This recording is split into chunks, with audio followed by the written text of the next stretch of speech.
আগের ক্লাসে mathematical logic পড়তে গিয়ে আমরা জেনেছি যে লজিক কাকে বলে।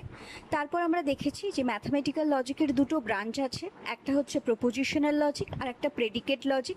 প্রেডিকেট লজিক আমরা নেক্সট চ্যাপ্টারে আলোচনা করব, কিন্তু এই চ্যাপ্টারে আমরা প্রপোজিশনাল লজিক নিয়ে আলোচনা করছিলাম এবং আমরা দেখছিলাম যে প্রপোজিশনাল লজিকের দুটো অবজেক্ট রয়েছে, একটা হচ্ছে স্টেটমেন্ট আর একটা হচ্ছে স্টেটমেন্ট ফর্মুলি। এবার স্টেটমেন্ট জিনিসটা কি, সেটার ডেফিনেশন এবং এক্সাম্পল সেটা আমরা আগের ভিডিওতেই আলোচনা করে এসেছি। আজকে আমরা যেটা শিখবো সেটা হচ্ছে প্রপোজিশনাল লজিকের ওপর বিভিন্ন অপারেশন কি কি হতে পারে এবং প্রপোজিশনাল লজিকের যে সেকেন্ড অবজেক্ট যেটা হচ্ছে স্টেটমেন্ট ফর্মুলি সেটা কি, সেটাও আজকে আমরা শিখব।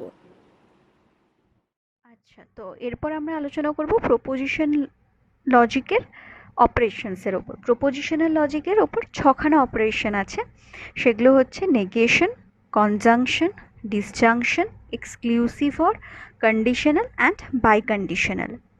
আমরা একটা একটা করে আলোচনা করছি। প্রথমটা হচ্ছে নেগেশন। নেগেশন মানে কি, নট, আর তার সিম্বল এটা। তো নেগেশনে আমাকে মিনিমাম আমার একটা স্টেটমেন্ট লাগবে, ধরছি পি একটা স্টেটমেন্ট, তাহলে নেগেশন পি কি হবে, নেগেশন পি মানে কি হবে, নট পি। ঠিক আছে। কনজাংশন এরপরেরটা, কনজাংশনের মিনিং হচ্ছে অ্যান্ড। কনজাংশন ডিফাইন করতে গেলে আমার মিনিমাম দুটো স্টেটমেন্ট লাগবে। ধরা যাক পি আর কিউ দুটো স্টেটমেন্ট দেওয়া আছে, তাহলে কনজাংশন পি কিউ মানে হচ্ছে P and Q. P and Q মানে কি, P holds and Q holds, both holds, মানে পিও হোল্ড করতে হবে আর কিউও হোল্ড করতে হবে। ঠিক আছে, আর তার সিম্বল এটা।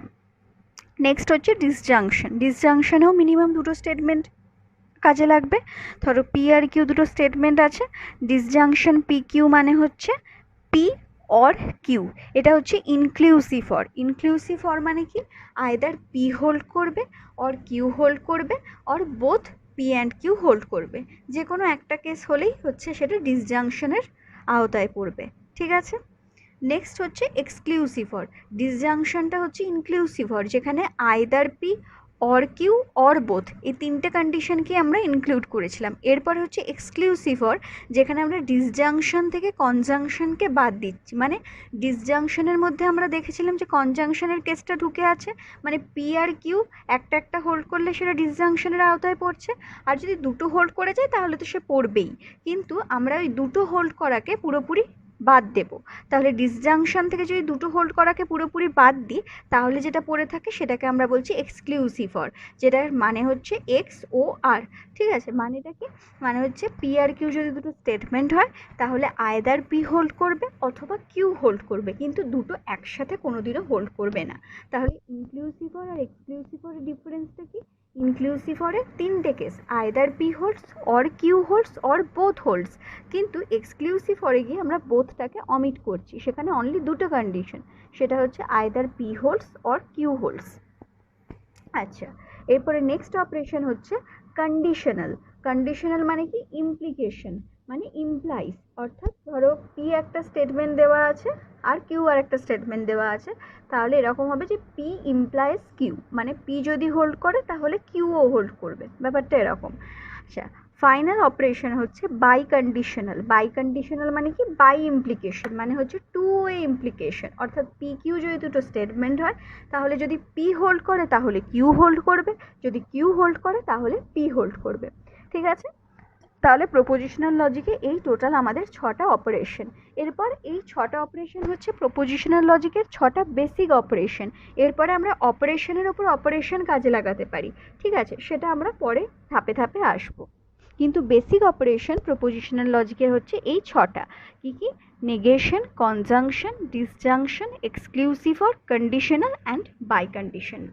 ঠিক আছে।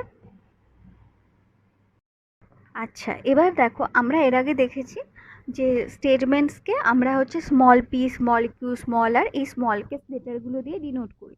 তো এই লেটারগুলোকে কি বলে, এগুলোকে বলা হয় স্টেটমেন্ট লেটার বা প্রপোজিশনাল ভেরিয়েবলস, কারণ স্টেটমেন্টের আরেক নাম কি, প্রপোজিশন। সো এই স্মল পি কিউ আর এগুলোকে আমরা স্টেটমেন্ট লেটার বা প্রপোজিশনাল ভেরিয়েবল বলতে পারি। অলরাইট।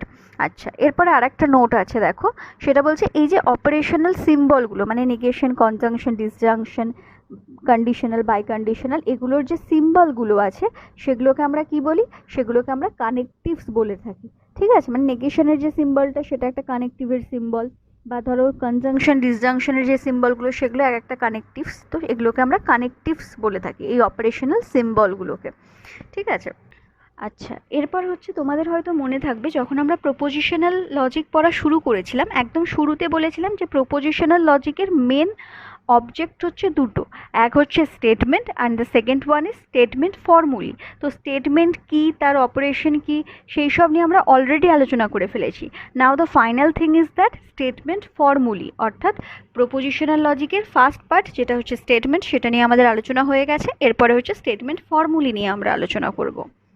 এবার স্টেটমেন্ট ফর্মুলি জিনিসটা কি না, সেটা হচ্ছে এমন কিছুই না, সেটার জন্য হচ্ছে আমার তিনটে রুলস বা কন্ডিশনস লাগবে। তো ফার্স্ট রুল যেটা বলছে স্টেটমেন্ট ফর্মুলি হতে গেলে যে any statement letter is statement formulae, অর্থাৎ ধরো যদি আমাকে একটা শুধু স্মল পি দিয়ে দিল এবং একটা ডিক্লারেটিভ সেন্টেন্স দিয়ে দিল যার হচ্ছে একটা সার্টেন ট্রুথ ভ্যালু আছে, যেমন আমরা আগের এক্সাম্পলে দেখেছিলাম যে ধরো পি একটা স্টেটমেন্ট দেওয়া আছে এবং সেখানে বলা হচ্ছে যে 100 ইজ এ ন্যাচারাল নাম্বার, তো সেটা আমরা দেখেছিলাম একটা স্টেটমেন্ট হচ্ছে।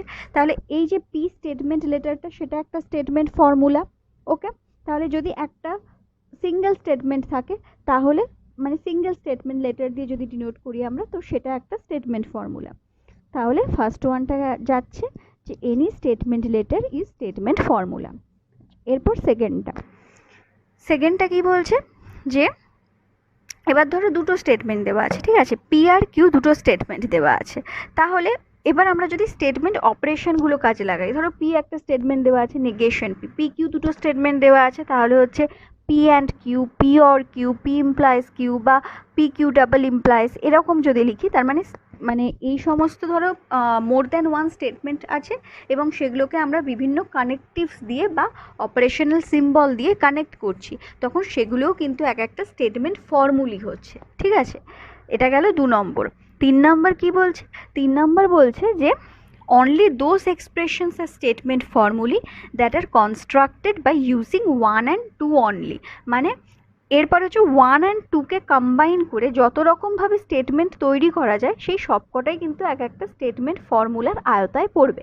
যেমন একটা উদাহরণ দিয়েছি এখানে দেখো, যে ধরো পি একটা স্টেটমেন্ট, কিউ একটা স্টেটমেন্ট, তাহলে এক একটা স্টেটমেন্ট মানে এক একটা স্টেটমেন্ট ফর্মুলা। এবারে পি যদি একটা স্টেটমেন্ট ফর্মুলা হয় তাহলে নেগেশন পি সেটা একটা statement formula, negation P and Q সেটা একটা স্টেটমেন্ট ফর্মুলা। তাহলে এইভাবে হচ্ছে আমরা কম্বাইন করেও কিন্তু স্টেটমেন্ট ফর্মুলি বানাতে পারি। তাহলে স্টেটমেন্ট ফর্মুলি হতে গেলে আমাকে কি কি হতে হবে? 3টে জিনিস। প্রথমত যে কোনো স্টেটমেন্ট লেটার স্টেটমেন্ট ফর্মুলা। 2 নম্বর যে মোর দ্যান ওয়ান স্টেটমেন্টকে যদি আমরা কানেকটিভস দিয়ে কানেক্ট করি তাহলে সেগুলো এক একটা স্টেটমেন্ট ফর্মুলা। আর এই 1 নম্বর আর 2 নম্বরকে হচ্ছে কম্বাইন করে যত রকমভাবে স্টেটমেন্ট তৈরি করা যায় সবই হচ্ছে এক একটা স্টেটমেন্ট ফর্মুলা। এই দু রকমের বাইরে আর কোনোভাবে কিন্তু স্টেটমেন্ট ফর্মুলা তৈরি করা যায় না। ঠিক আছে।